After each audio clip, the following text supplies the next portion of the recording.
বিসমিল্লাহির রহমানির রহিম। প্রিয় দেশবাসী, আসসালামু আলাইকুম।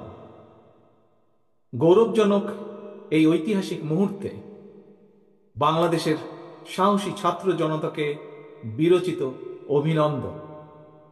হাজারো শহীদের প্রাণের বিনিময় জনতার ঐতিহাসিক এই বিপ্লবের মধ্যে দিয়ে গণহত্যাকারী খুনি হাসিনার পতন হয়েছে, রাহুমুক্ত হয়েছে আমাদের প্রিয় বাংলাদেশ।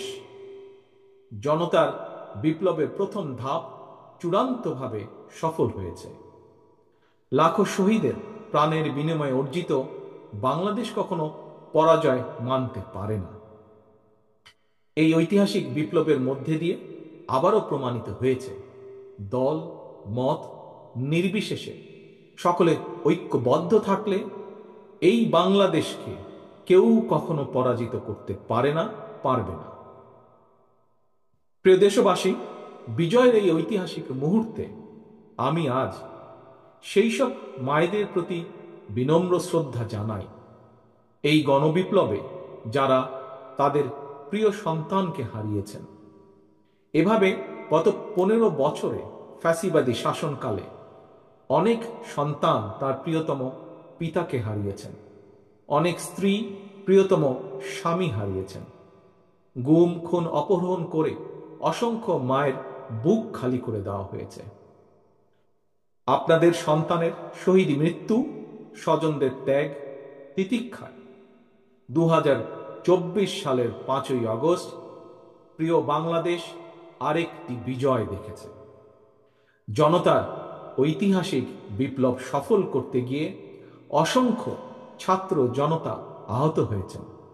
বাসায়, হাসপাতালে কিংবা ক্লিনিকে চিকিৎসাধীন যন্ত্রণাবিদ্ধ সময় সমস্ত ভালোবাসা নিয়ে আপনাদের পাশে আজ সারা বাংলাদেশ।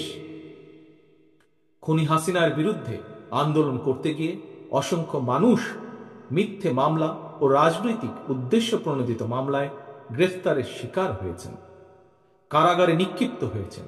আমি অবিলম্বে তাদের বিরুদ্ধে দায় করা সকল মামলা প্রত্যাহার এবং তাদের কারামুক্তির দাবি জানাচ্ছি। একই সঙ্গে ছাত্রছাত্রীরা যাতে আবার স্বাভাবিকভাবে হলে, হোস্টেলে, ক্লাসে ফিরতে পারেন এবং পরীক্ষায় অংশ নিতে পারেন, আশা করি সেই পদক্ষেপ দ্রুত গ্রহণ করা হবে। প্রিয় দেশবাসী, দেশের 18 কোটি মানুষকে জিম্মি করে 12.5 কোটি ভোটারের ভোটের অধিকার কেড়ে নিয়ে বাংলাদেশকে তাবেদার রাষ্ট্রে পরিণত করা হয়েছিল। হত্যাকারী, গণহত্যাকারী খুনি হাসিনার পতনের মধ্যে দিয়ে জনগণ তাদের গণতন্ত্র, মানবাধিকার, লুণ্ঠিত ভোটের অধিকার পুনঃপ্রতিষ্ঠার পথ সুগম করেছে। এর মধ্যে দিয়ে জনগণের বিপ্লবের প্রথম ধাপ সফলভাবে সম্পন্ন হয়েছে। এরপর একটি অবাধ সুষ্ঠু নির্বাচনের মধ্য দিয়ে যেদিন দেশের 12 কোটি ভোটার নিরাপদে নিশ্চিন্তে ভোট দিয়ে জনগণের কাছে জবাবদিহিমূলক সরকার প্রতিষ্ঠা করতে পারবে, রাষ্ট্র, সরকার, শাসন প্রশাসনে মুক্তিযুদ্ধের মূল মন্ত্র সাম্য, মানবিক মর্যাদা প্রতিষ্ঠিত করতে পারবে, সর্বোপরি একটি গণতান্ত্রিক বৈষম্যহীন রাষ্ট্র সমাজ গড়তে পারবে, তখনই জনতার ঐতিহাসিক বিপ্লবের চূড়ান্ত সফলতা আসবে। প্রিয় দেশবাসী, জনতার ঐতিহাসিক বিপ্লবকে চূড়ান্ত লক্ষ্যে পৌঁছতে তাই যথাসম্ভব দ্রুততম সময়ের মধ্যে একটি অবাধ, সুষ্ঠু, নিরপেক্ষ নির্বাচনের আয়োজন করতে হবে। জনগণের দ্বারা নির্বাচিত প্রতিনিধিদের কাছে দ্রুততম সময়ের মধ্যে অবশ্যই ক্ষমতা হস্তান্তর করতে হবে।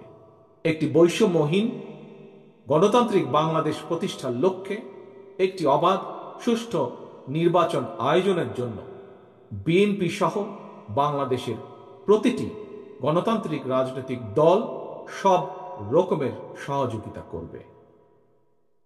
প্রিয় দেশবাসী, এবার আমি আপনাদের কাছে একটি বিনীত আহ্বান রাখতে। আমি সজীব ওয়াজেদ জয় বলছি। আপনারা জানেন এই গত কয়েক সপ্তাহ ধরে আমাদের বাংলাদেশের যে গন্ডগোল সংকট চলছে, এই যে ছাত্রদের কোটা বিরোধী আন্দোলন, কোটার বিরুদ্ধে আমরাও ছিলাম। শুরু থেকেই আমাদের সরকার কোটা সরিয়ে দিয়েছে, আমাদের সরকার তাদের সম্পূর্ণ দাবি মেনে নিয়েছে। এটা আদালতের একটা রায় ছিল, এটা আমাদের সরকারের করা ছিল না। তাও আমরা অ্যাপিল করে দ্রুত এই কোটা তুলে দিই। তাতেও আন্দোলনকারীরা সন্তুষ্ট না। আমরা তাদেরকে আলোচনায় ডেকেছি, আমরা একটা জুডিশিয়াল কমিশন করেছি যে সংঘর্ষে যে হত্যাকাণ্ড হয়েছে সেটা বিচারের জন্য।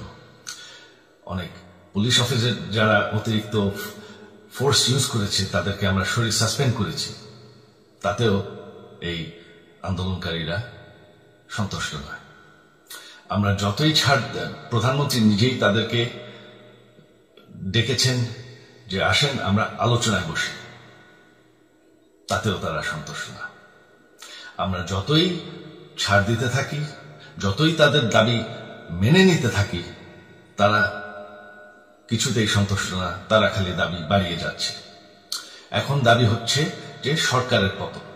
তবে সরকারের পতন হওয়ার পর কি হবে, কি হবে এটা কেউ ভেবেছে? আমরা বাংলাদেশে গণতন্ত্র রক্ষা করে রাখতে চাই।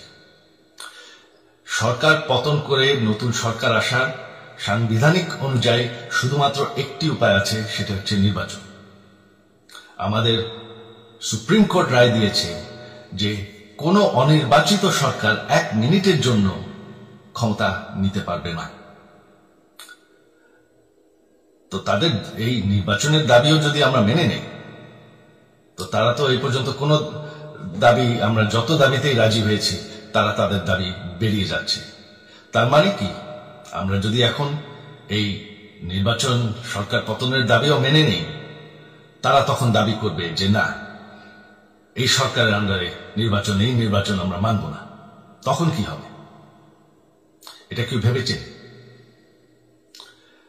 জানি আমাদের সেই সুশীল সমাজ আবার আলোচনা করছে সেই তত্ত্বাবধায়ক সরকারের অভিজ্ঞতা তো আমাদের আছে, আপনারা ভুলে গেছেন।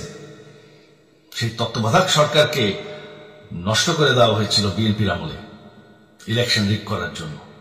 তারপর যখন আরেক তত্ত্বাবধায়ক সরকার আসলো, দেশের কি অবস্থা হয়েছিল। শেষমেশ সব থেকে বড় কথা যে আমাদের সংবিধানে স্পষ্ট বলা আছে এবং আমাদের সুপ্রিম কোর্ট রায় দিয়েছে যে অনির্বাচিত সরকার 1 মিনিটের জন্য দেশের ক্ষমতায় থাকতে পারবে না। আমরা আওয়ামী লীগ, আমরা আন্দোলন করেছি, আন্দোলন করে এই দেশকে স্বাধীন করেছি, আন্দোলন করে গণতন্ত্র ফিরে এনেছি, আন্দোলন করে আমরা দেশের উন্নয়ন করেছি।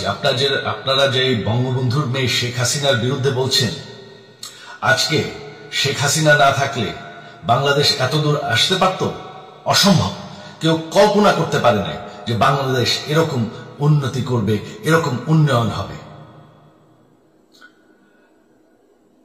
ঠিক আছে, শেখ হাসিনার পর আপনাদের কি হবে সেটা আমারও চিন্তার বিষয় না, আমার পরিবারের আর চিন্তার বিষয় না, আপনারা বুঝবেন। তবে এইভাবে সংঘর্ষ করে, হত্যাকাণ্ড করে ক্ষমতা দখল করা যাবে না। এটা আর আন্দোলন না। যখন পুলিশ হত্যা করা হচ্ছে, নিরীহ মানুষের উপর হত্যাকাণ্ড চলছে, মানুষের বাসায় আগুন দেওয়া হচ্ছে, জার্নালিস্টদেরকে হত্যা করা হচ্ছে, এটা হয়ে গেছে সন্ত্রাস। আর সন্ত্রাস মোকাবেলা শুধুমাত্র একটি ভাবে করা যায়। আমার অনুরোধ, আমাদের ল এনফোর্সমেন্ট, আমরা অনেক ধৈর্য ধরেছি, তবে এখন আর এটা সহ্য করা যাবে না। ল এনফোর্সমেন্ট এজেন্সি, বিজিবি এবং কি আমাদের মিলিটারির প্রতি আমার আহ্বান যে আপনাদের দায়িত্ব হচ্ছে আমাদের দেশের মানুষকে নিরাপদ রাখা এবং আমাদের দেশকে নিরাপদ রাখা। আমাদের দেশের সংবিধানকে নিরাপদ রাখা, সংবিধানকে রক্ষা করা। তার মানে এক মিনিটের জন্য কোনো অনির্বাচিত সরকার আমাদের ক্ষমতায় আসতে দিবেন না। এটা হচ্ছে আপনাদের দায়িত্ব, কারণ সেইটা হলে আমরা আবার পাকিস্তানের মতন হয়ে যাব। আমাদের এই যে 15 বছরের উন্নয়ন সব শেষ হয়ে যাবে। বাংলাদেশ এর থেকে আর কোনোদিন ফিরে আসবে না। আমিও সেটা চাই না, আপনারাও সেটা চান না। আমি সজীব ওয়াজেদ জয় যতদিন আমার পক্ষে সম্ভব আমি সেটা হতে দেব না।